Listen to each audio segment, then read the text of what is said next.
महाराज जी, केवल अगर भौतिक सुखों की प्राप्ति के लिए ही नाम जप किया जाए तो भगवान की इच्छा नहीं है। हाँ, तो दोनों काम अपने आप हो जाएंगे। भगवान की भी मिलन का संयोग बन जाएगा और लौकिक सुख भी मिल जाएंगे, पक्का लौकिक सुख मिल जाएंगे। तो हम अगर ये कि केवल नाम जप करने से लौकिक कामनाएं पूर्ण हो जाएंगी, हाँ पूर्ण हो जाएंगी, सब कामनाएं पूर्ण हो जाएंगी। हम उदाहरण है, तो हम तुम्हारे पास उदाहरण है। वो व्यक्ति है जिसके खाने के लिए एक टुकड़ा रोटी नहीं, जिसके रहने के लिए 1 इंच जमीन नहीं, जिसके पास 1 रुपया नहीं, एक आदमी बात करने वाला नहीं। आज आप देख लीजिए, तो ये क्या है? अगर हम भगवान से न जुड़े हो तो हमसे कोई राधे राधे कहे क्या? भगवान का ही तो सारा वैभव है। अगर आप ईमानदारी से भगवान का भजन करोगे तो जिन्होंने 1 सेकंड में अनंत ब्रह्मांड बना दिए, वो हमारे लिए सुख की व्यवस्था क्यों नहीं कर देंगे?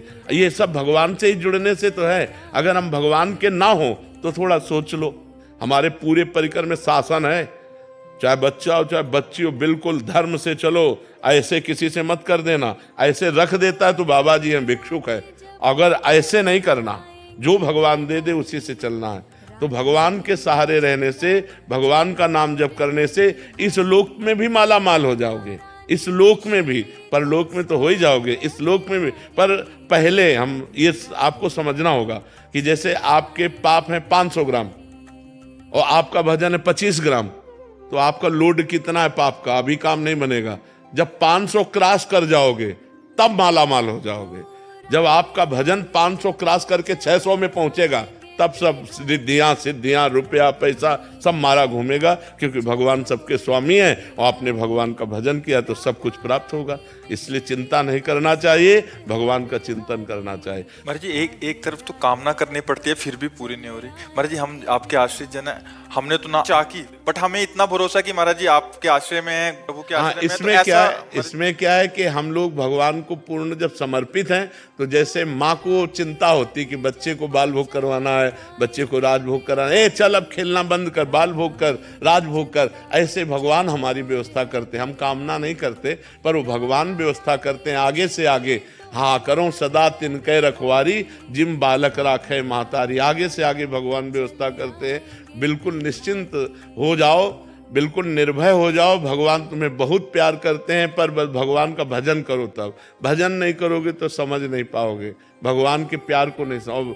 भगवान के बिना शांति नहीं है। देखो, जैसे लोग पशुओं को भूंज भूंज के खाते हैं, हम कहते हैं दया करो इन जीवों पर, तुम ऐसा पाप कर रहे हो, तुम्हें भूंज देगा काल। आप शराब मत पियो, बहन बेटियों की तरफ गंदी बातें मत करो, नाम जप करो, परोपकार करो, अभी आनंद आने लगेगा। अब लोग पाप कर्म करते हैं और चाहते सुख है, तो कैसे मिल पाएगा? गंदे आचरण करोगे, पाप कर्म करोगे तो सुख कैसे मिल पाएगा? उर्मिला जी अहमदाबाद से। राधे राधे महाराज जी। महाराज जी, हमें भगवान से संसारिक सुख मांगने की प्रार्थना करनी चाहिए? जरूर। हम संसार में हैं, अगर हमारे अंदर कोई आकांक्षा है तो अन्य से ना कहकर भगवान से कहना चाहिए। भगवान ने 4 प्रकार के भक्त बताए हैं, आर्त, अर्थार्थी, जिज्ञासु और ज्ञानी। आर्त, संकट निवृत्ति के लिए केवल भगवान का आश्रय। अर्थार्थी, धन प्राप्ति के लिए केवल भगवान का आश्रय। जिज्ञासु, अपने आप को भगवान के चरणों में समर्पित करने के लिए जो ज्ञान चाहिए, हमारी हर जिज्ञासा की पूर्ति जगत गुरु भगवान से। और ज्ञानी, जो भगवान में अभेद हो चुका है, जो भगवत स्वरूप हो चुका है, ब्रह्मविद ब्रह्मविभवति।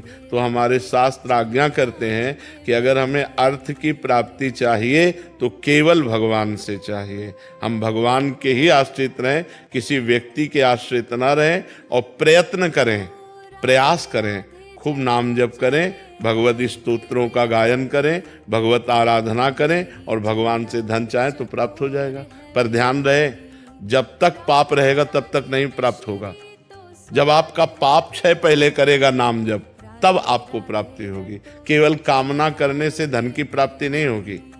देखो, पद की प्राप्ति ध्रुव जी के मन में आई तो जाकर तपस्या की मधुवन में, मथुरा में आकर तब प्राप्त हुआ। ऐसे कुछ नहीं प्राप्त हो जाता। आपके पास तप हो, आपके पास भजन हो, आपके पास साधना हो, तब आपकी कामना पूर्ण होगी। आप व्रत, नियम, संयम, तपस्या, भजन इनको स्वीकार करें, कामना करें या न करें, आपको सुख घेर लेगा।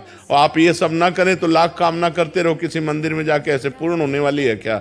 कभी तुक्का लग जाए पुण्य का तो बात अलग की बात है, न कि नहीं ऐसे पूर्ण होने वाली नहीं। बकाया जरूरी है हमारी आवश्यकताओं की पूर्ति के लिए हम अपने भगवान से प्रार्थना करें और साधन करें, नाम जप करें, व्रत करें, स्तोत्रों का पाठ करें, तो भगवान कृपा करेंगे, हमारी कामना पूर्ण हो जाएगी। महाराज जी अलग अलग कर्म स्वरूप अलग अलग फल मिलता है महाराज जी। जैसे कोई अच्छा पुण्य कार्य कर दिया, प्याऊ लगा दिया है, भंडारा, जैसे जो धनी पुरुष है महाराज जी उन्होंने भी तो पाप किए होंगे महाराज जी। हाँ, तो इनको पाप का फल मिलेगा। हाँ, पाप का फल मिलेगा। अभी पुण्य का फल चल रहा है, इसलिए नहीं विध्वंस हो जाएंगे। जो पाप करेंगे चाहे जितने बड़े धनी हो, मिट्टी में मिल जाएंगे। रावण की खोपड़ी को अपनी गोद में रखकर मंदोदरी कहती, राम विमुख सहाल तुम्हारा, रहा नको कुल रोवन हारा। उससे बड़ा विद्वान, उससे बड़ा धनी, उससे बड़ा बलवान कौन हो सकता है? मिट्टी में मिला दिया भगवान ने। इसीलिए चाहे जितने बड़े तुम आज धनी हो, पुण्य के प्रताप से हो, और अगर आज मतवालापन करोगे, पाप करोगे, तो कल तुम नष्ट हो जाओगे, न लोक के रहोगे न परलोक के रहोगे। इसलिए धर्म से चलना चाहिए, वर्तमान के सुख दुख को देखकर प्रभावित नहीं होना चाहिए। कोई धर्म में चल रहा है, दुखी दिखाई दे रहा है, उसका पूर्व का पाप चल रहा है, वर्तमान में बहुत अच्छा चल रहा है। कोई वर्तमान में बहुत गलत चल रहा है और सफलता को प्राप्त हो रहा है, तो उसका पुण्य काम कर रहा है। लेकिन वर्तमान का कर्म जब फल देगा तो नष्ट हो जाएगा, क्योंकि वर्तमान में वो गलत कर रहा है, अधर्म कर रहा है।